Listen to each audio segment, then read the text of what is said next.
Kuna utafiti ulishawahi kufanyika kuhusiana na masuala ya mafanikio na ukahitimisha kuwa mafanikio ya mtu huwa yanachangiwa na watu 6 wanaomzunguka. Kwa maana anaweza kawa rafiki yako, mwenzi wako, au mtu yeyote yule ambaye unashirikiana naye kwenye fidi yako ambayo unahitaji kufanikiwa.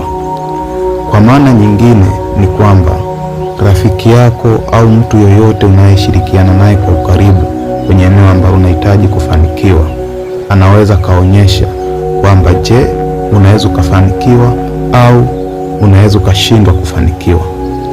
Kuna aina ya marafiki ambao tunatakiwa tuwakimbie ama tuwabadilishe kwa namna moja ama nyingine, ili watusaidie kufikia malengo yetu tunayotamani kuyafikia. Wakishindwa kubadilika, hakuna ulazima wa kuongozana naye na kuambatana naye kila siku, kwa sababu atakukwamisha kufikia malengo yako. Kwa nini? Kwa sababu mafanikio huchangiwa na watu 6 wanaokuzunguka.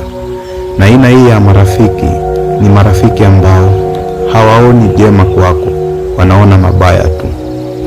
Hawajawahi kukusifia wala kukupa motisha ya kile unachokifanya, wenyewe ni kukosoa tu. Hawajawahi kukupa sapoti kwenye kile unachokifanya, wao wanaona baya tu.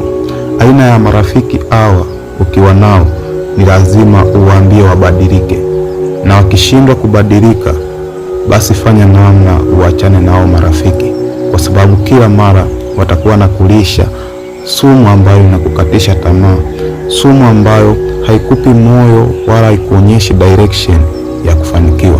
Kumbuka nilichoanza kusema kwamba mafanikio huwa yanachangiwa na watu 6 wanaokuzunguka, na sio kila mtu atakaye kuzunguka anaweza kawa sahihi kuchangia mafanikio. Kuna wengine muda wote wana mitazamo hasi. Sasa watu wa aina hii sio vyema kuongozana nao, watakurudisha nyuma.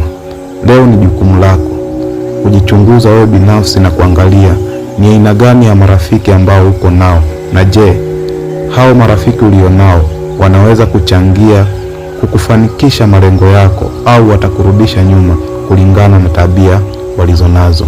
Sina la ziada. Ukitaka kujifunza zaidi, unaweza ukajifunza kupitia mitandao yangu ya kijamii, yani YouTube Mwasalemba TV, Facebook, Instagram na TikTok. Kilon Maki Mwasalemba. We have to do wonders.